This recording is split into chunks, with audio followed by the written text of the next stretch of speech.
पूरे शहर के लोग ज़ॉम्बी बन गए, लेकिन लड़का न केवल डरा नहीं बल्कि बहुत खुश था, क्योंकि अब उसे काम नहीं करना पड़ेगा। उसने उन 100 चीजों की सूची बनाई जो वह हमेशा से करना चाहता था। पहले दिन उसने अपना कमरा साफ किया, दूसरे दिन वह सुपरमार्केट गया और उसने जो कुछ भी चाहा खरीदा, क्योंकि अब सब कुछ मुफ्त था। हालांकि ज़ॉम्बी उसे पकड़ने की कोशिश कर रहे थे, लेकिन वे बहुत धीमे थे और वह हर बार बच निकलता था। तीसरे दिन उसने शहर की सबसे ऊंची इमारत पर अपनी एक विशाल तस्वीर बनाई, लेकिन जब वह घर लौट रहा था तो ज़ॉम्बी अचानक उसका पीछा करने लगे। उनके पास पहुंचने से पहले उसे एक साइकिल मिली और वह तुरंत उस पर सवार होकर एफिल टावर पहुंचा, जहां उसने रात के आसमान में आतिशबाजी छोड़ी। उसे लगा कि उसके सभी सपने आखिरकार सच हो गए हैं। लेकिन एक दिन जब वह एक दुकान में सामान इकट्ठा कर रहा था, उसने एक अजीब आवाज सुनी। जब वह पास जाकर देखने लगा, अचानक किसी ने उसे जमीन पर गिरा दिया। पहले तो उसने सोचा कि वह एक ज़ॉम्बी है, लेकिन वह एक सुंदर लड़की निकली, जिसे देखते ही वह उससे प्यार कर बैठा। उसे प्रभावित करने के लिए वह बाहर एक ज़ॉम्बी को मारने के लिए दौड़ा, लेकिन उसे लड़ाई करना नहीं आता था।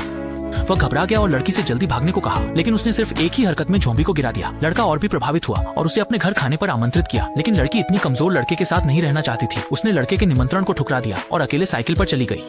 लड़का बहुत दुखी था। उसने खुद को मजबूत बनाने का फैसला किया, इसलिए उसने रग्बी की पोशाक पहनी और मोटरसाइकिल पर सवार होकर सड़क पर आ गया, जिससे ज़ॉम्बीज का ध्यान आकर्षित हुआ। वे उस जगह जाना चाहता था जहाँ सबसे ज्यादा ज़ॉम्बीज थे, जो उसने कभी नहीं खोजी थी।